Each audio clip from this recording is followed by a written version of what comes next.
Good morning. Let's talk about complex numbers.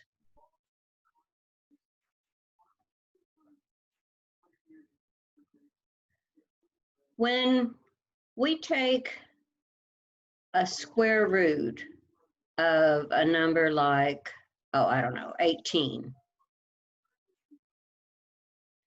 we reduce that by finding factors that we can take these square roots of. Now, the numbers we can take a square root of, well, 0 and 1, of course, but they're not very helpful. 2 times 2 is 4, 3 times 3 is 9, 4 times 4 is 16. We've got 5 squared, 6 squared, 7 squared, 8 squared, 9 squared, 10 squared, 11 times 11, 12 times 12, 13 times 13. That should be plenty. So in order to reduce something like the square root of 18, we want to find a way to factor it. Since 18 is not in this list and it's not a perfect square, we want to find some way that we can factor 18 into something where we can take the square root of one of the factors. So 18 is 3 times 6, but that doesn't help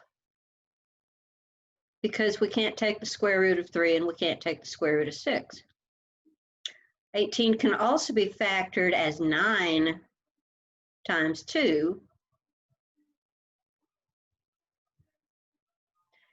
And when you have a product in a radical, you can treat that as 2 separate radicals. The square root of 9 is the number 3. So the square root of 18 can also be written as 3 times the square root of 2. We can only take these square roots of positive numbers to get a real number as our answer, because the square root of, say, -1 is not a real number, since there is no number at all which multiplied by itself will give us a negative anything. However, at some point, they decided that we really needed a square root of -1. Because if we only had a square root of -1, then if we had the square root of -4, we could rewrite that as 4 times -1. So we'd have the square root of 4 times the square root of -1, which would be 2 times the square root of -1. The square root of -9 could be rewritten as 9 times -1. So we'd have the square root of 9 times the square root of -1, or 3 times the square root of -1. The 18 that we referred to before, if that had been a -18, then that would be the square root of 18 times the square root of -1. And we already determined over here that 18, square root of 18 can be written as 3 times the square root of 2. And this one would be times the square root of -1. So all we have to have in order to be able to take these square roots of all the negative numbers, we only need one more number, and that's the square root of -1. The problem is there isn't a real number. So they decided that it was an imaginary number,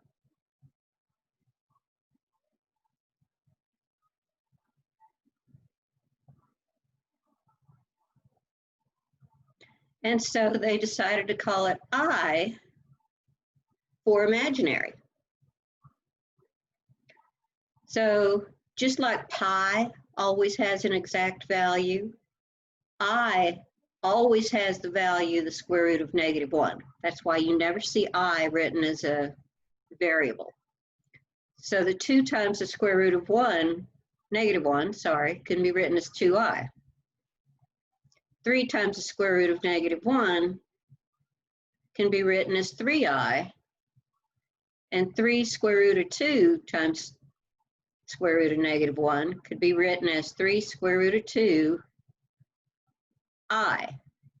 Now you may see this written as 3i square root of 2 sometimes. The advantage about writing it this way is that there's no question about whether the I is in the radical or not. Never put I in the radical because I is already a square root. It stands for the square root of -1. And so if you had the I in the square root, you'd be saying the square root of the square root. Let's don't go there. So if we have something like the square root of -12,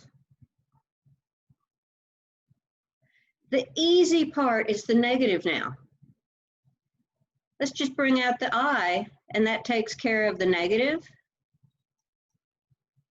So the harder part by far is reducing the square root of 12. So 12 can be written as 4 times 3. So we've got I times the square root of 4 times the square root of 3. Since the square root of square root of 4 is 2, we've got I times 2 times the square root of 3. So we can write this as 2i times the square root of 3, or we can write it as 2 square root of 3i, making sure that the I is outside of the radical. When we bring I in, we get what is called the set of complex numbers.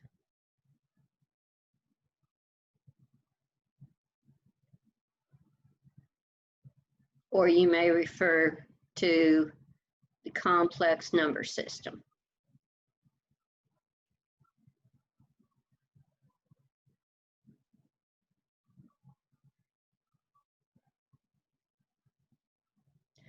Now, this is going to be the last of the number systems that you run into.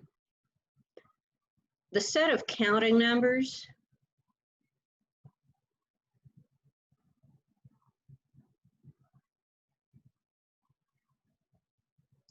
those are the numbers that you learned when you were learning to count. 1, 2, 3, etc.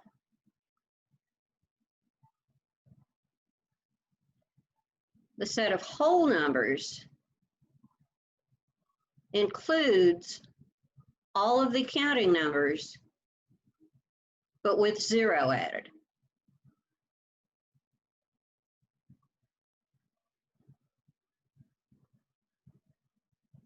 Now notice that these are all positive. The set of counting numbers is closed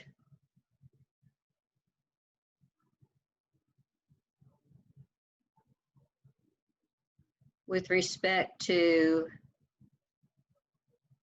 addition and multiplication. That means that if you add 2 counting numbers, you get a counting number.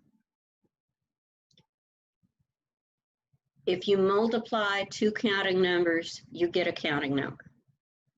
Same thing happens with whole numbers. Whole numbers is closed with respect to addition and with respect to multiplication. It is not closed with respect to subtraction. Neither one is, because while 3 minus 1 is 2, 1 minus 3 is going to give us a negative. So to have a set of numbers that is closed with respect to subtraction, we need the set of integers. The set of integers is the set of all the counting numbers plus the 0 plus the opposites of all of these.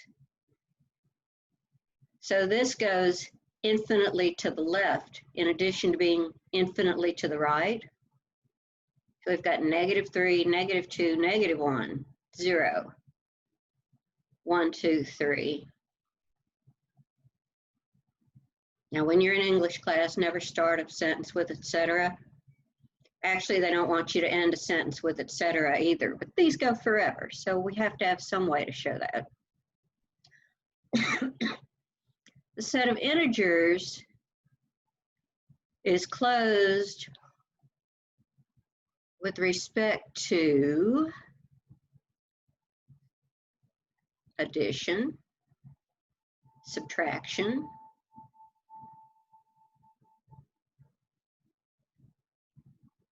and multiplication.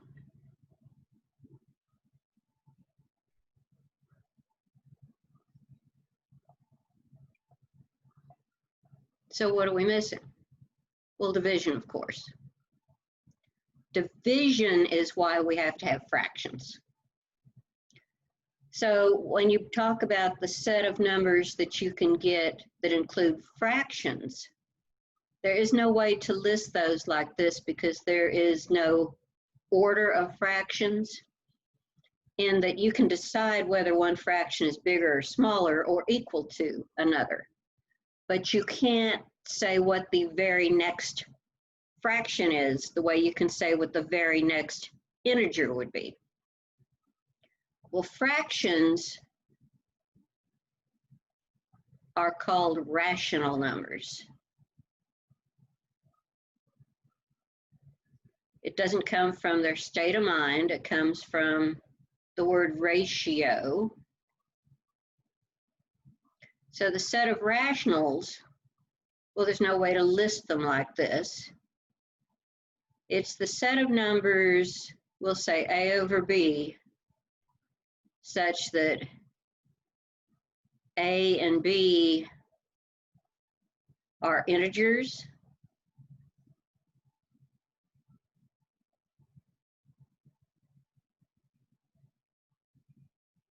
So any number that can be written as a ratio of two integers is a rational number.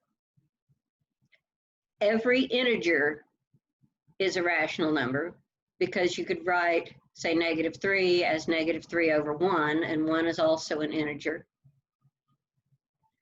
So the set of counting numbers is included in the set of whole numbers, which is included in the set of integers, which is included in the set of rational numbers. Then we have the irrational numbers. The set of irrational numbers is needed because of things like taking square roots, where a lot of square roots cannot be written as a ratio of two integers.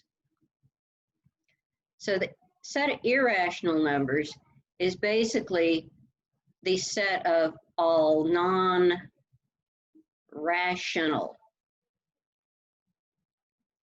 numbers. It includes numbers like pi. It includes numbers like the square root of 5, or the cube root of 2, or say the fourth root of 7. The majority of roots are going to turn out to be irrational numbers. When you combine the set of rationals and irrationals, and this is the first time that we see that we've got a new set that doesn't include the previous set. As a matter of fact, these are completely disjunct in that a number can be rational or irrational, but not both. And it has to be one or the other if it's a real number. So the rationals plus the irrationals give us the set of real numbers.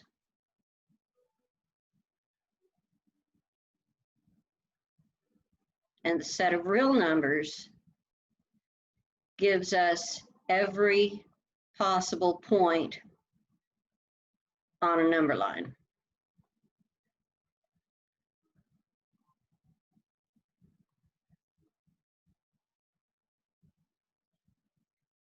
All rational numbers are on the number line. All irrational numbers are on the number line. So that covers every possible point on the number line, but we still have this big set of numbers that we can't find on the number line, and that is the numbers that contain an imaginary part. Anything that involves -1, square root of -1, or I.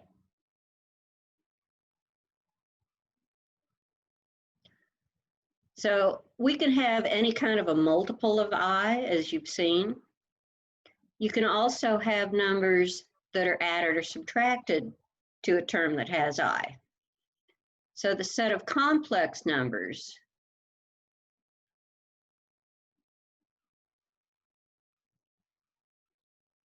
is the set of numbers A plus B times I, such that A and B are real, and I is the square root of -1. Now this set is closed with respect to addition,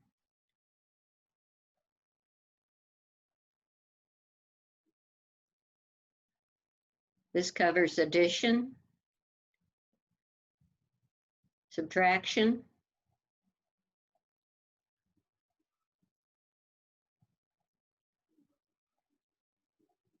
multiplication,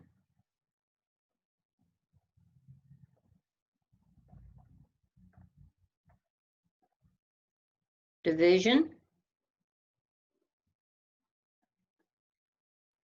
and roots.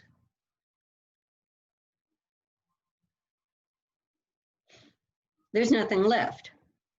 There is no need to have any other set of numbers. So this is your last and final number set that you'll ever run into. This is it. This is all there are. Now, when we talk about working with complex numbers,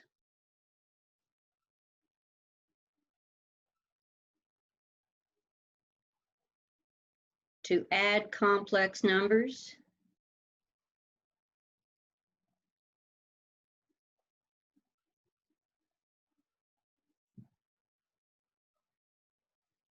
you want to add the real parts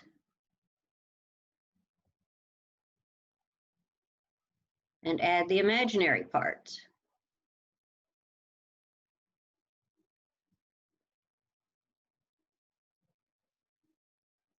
In other words, just add the like terms. So if we've got 3 minus 5i, and we want to add 7 plus 2i, you add the 3 and the 7, and you add the -5i and the +2i, and that's it. That's all you have to do. Just like if it was an x. To subtract,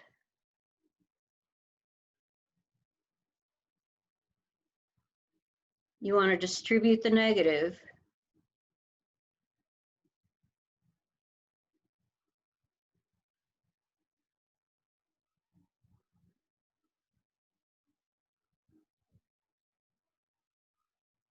and combine or add. So if we wanted to take 3 minus 5i and subtract 7 plus 2i. There's no negative in front of these parentheses, so they're just there for looks. Here we've got a negative, so we're going to have to carry that through. No different than what we'd have if it was an x, so minus 7 and minus 2i. So if this was a negative 2i, minus a negative would change it to plus.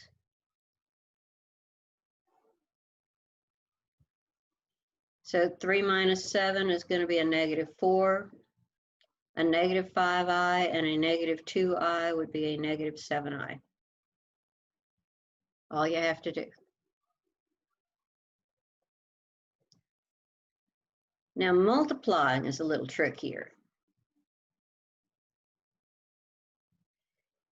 If we had, say,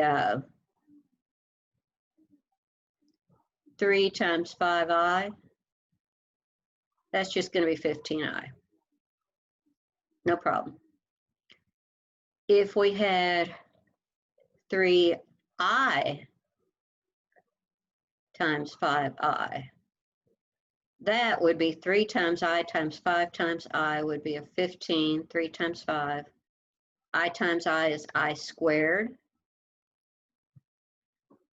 But remember that since I is the square root of negative 1, then I squared is going to be the square root of negative 1 squared. When you square a square root, they cancel out. And so I squared is the only thing, I is the only thing you can square and get a negative answer. So 15i squared is the same thing as 15 times negative 1, which will change that to a negative 15. Now let's look at that again. Anytime you have an I squared, you're multiplying by negative 1, which changes the sign. If we had a negative 3i times 5i, we would have a negative 15i squared, which would be a negative 15 times a negative 1, which will turn out to be a positive 15. Anytime you have an I squared, it just changes the sign because it's just a negative 1. Let's say we had negative 7i times 2 plus 4i. Distribute it. Negative 14i and a negative 28i squared.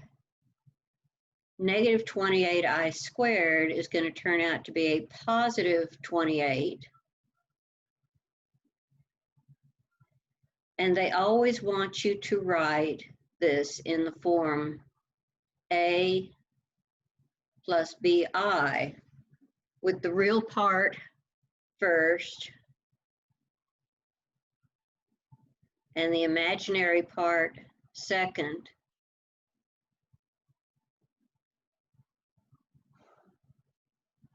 So they're going to want this answer to be written as 28 minus 14i.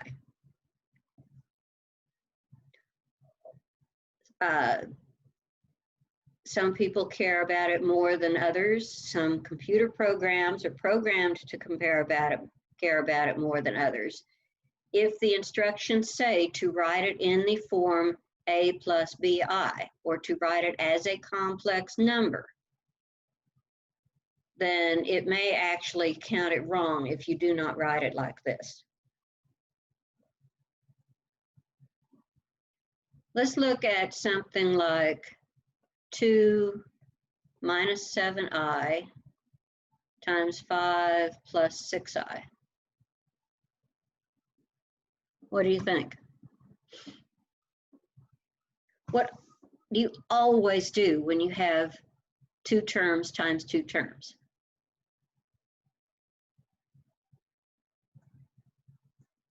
FOIL it out, right? So 2 times 5, our first will be 2 times 5 is 10. Our outer, we got first, outer, inner, and last is where FOIL comes from. So here's our first, 2 times 5.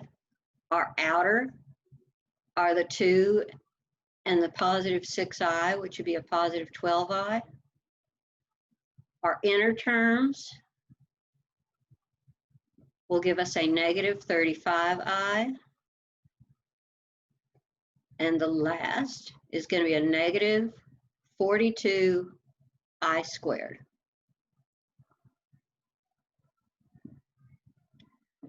For some reason, people that do fine when this is an x have a tendency to forget that this last term has to be I squared. So be careful about that. You're never going to FOIL out and get one kind of one term and 3 of another. It just won't ever happen. So we've got 10. Now, plus 12i and a minus 35i would be negative 23i. A negative 42i squared is going to be a positive 42. To write it as a plus bi, 10 and 42 give us 52. So it's going to be 52 minus 23i. Notice that when you multiply two complex numbers, you get a complex number. So this is closed with respect to multiplication. What about division? In division, we don't actually write it out. We don't actually divide. You don't want to write something like, let's say we've got 2 over 3i. To write it as a complex number, you can't have the I in the denominator.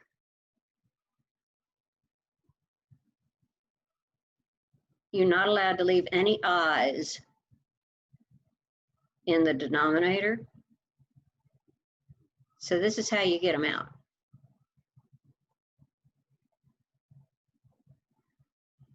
Now in this case, because there's only one term down here, we can actually get the I out of the denominator by multiplying top and bottom of this by I over I.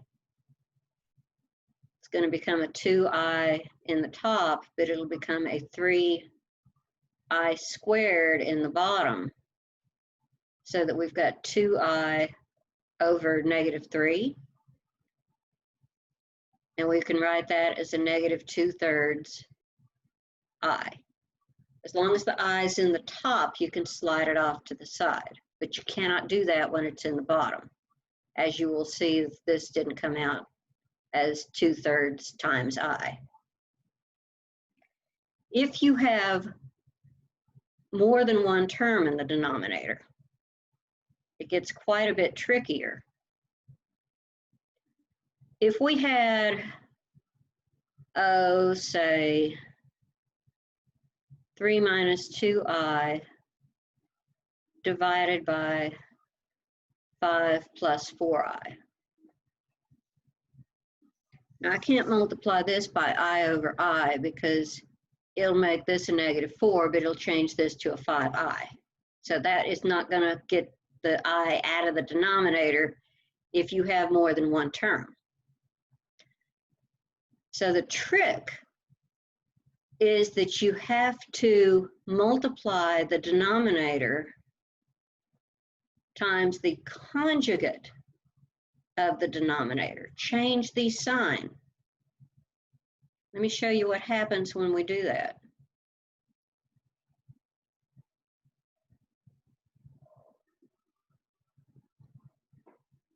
If I FOIL out the denominator here, I'm going to get 25 minus 20i plus 20i minus 16i squared.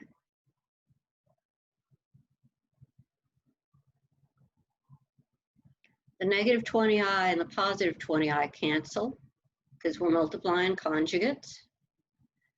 25, this becomes a plus 16, and 25 and 16 add up to 41. So I got the I out of the bottom by multiplying by the conjugate. That actually squares both terms. Anytime you multiply a plus b times a minus b, you end up with a squared minus b squared.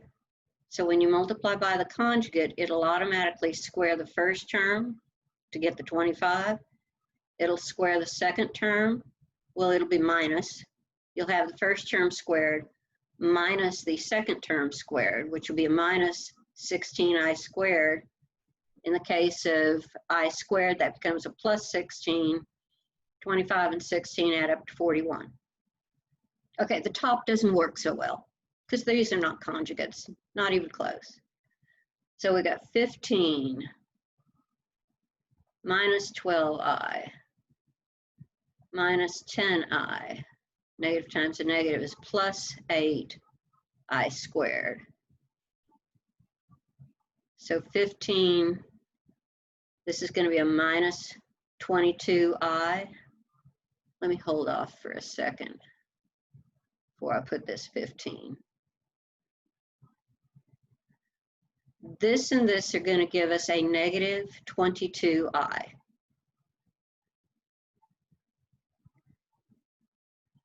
This is going to be 15 minus 8 plus 8i squared would be minus 8. And 15 minus 8 is 7. Now to write this in the form a plus bi, we can separate this out into two fractions. So we've got 7 over 41 minus 22 over 41i. And that's your final answer written in the form of a complex number.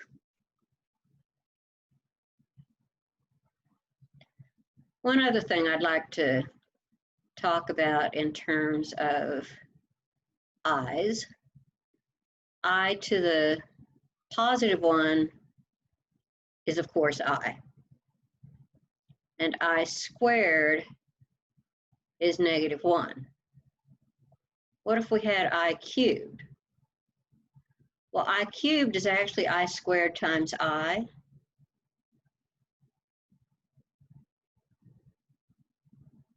So it's a negative 1 times I. It's just a negative I. I to the 4th is I squared times I squared, which is negative 1 times a negative 1, which is a positive 1. If I went on to I to the 5th, I could write that as I times I to the 4th, which is going to be I times 1, which is just I. I to the 6th would be I to the 4th times I squared, squared.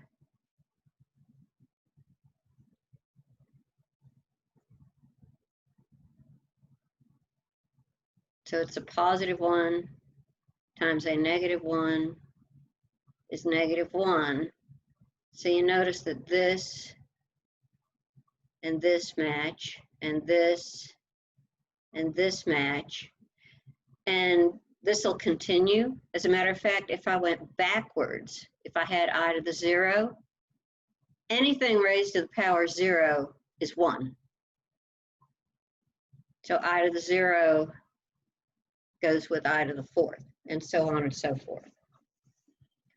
What if we had I to the 15th? if I wrote that as many I to the fourths as I could, since I to the fourth is positive 1, so that's the easiest thing to work with. So we've got 4, 8, 12. I need 3 more to give me 15. 4, 4, 4, and 3 add up to 15. So this is 1 times 1 times 1 times I cubed was a negative I. So it's just equal to negative I. Any power of I is going to be either I, negative 1, negative I, or positive 1, depending on whether the exponent, if the exponent will divide by 4, it's going to be a positive 1. If it'll divide evenly by 4, if it's a multiple of 4. So I to the 0, I to the 4th, I to the 8th, I to the 12th, etc., are all equal to 1. I to the 1st, I to the 5th, I to the 9th, I to the 13th are just all going to equal I to the 1st, which is just I. Now, the trick to doing this without having to write it all out is to just divide it by 4 and then see what the remainder is.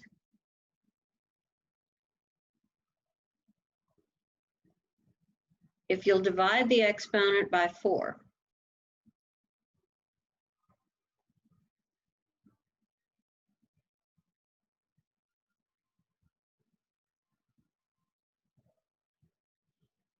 and find the remainder. Remember 4th grade division when you first were told you could divide, 17 by 4, not just 16? If the remainder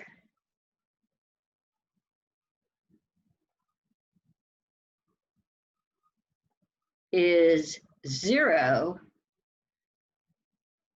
then it equals 1. If the remainder is 1, for instance, if you're dividing 5, 9, 13 by 4, if the remainder is 1, it's equal to I.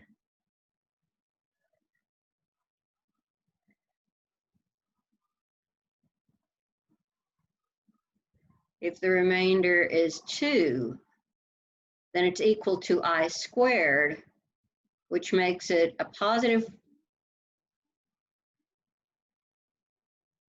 negative 1, sorry, had to think. I squared is negative 1.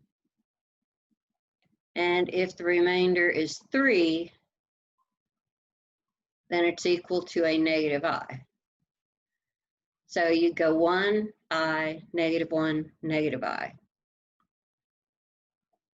So if we wanted to find out what I to the 44th is, you'd say 4 into 44 is 11 with a remainder of 0. So since it's the same as I to the 0, it's equal to positive 1. If we had I to the 53, we would divide 4 into 53. 4 goes into 5 once. 4 goes into 13 3 times with a remainder of 1. So I to the 53 is equal to I to the 1st, which is equal to just positive I. I don't have to put plus. So that's pretty much all there is to know about complex numbers. We're not going to have to do anything else. So the complex number system is pretty interesting. See my sign here? What does this say? I, right? All right, so I will see you later. Take care. And let me know if you have any other questions. Bye.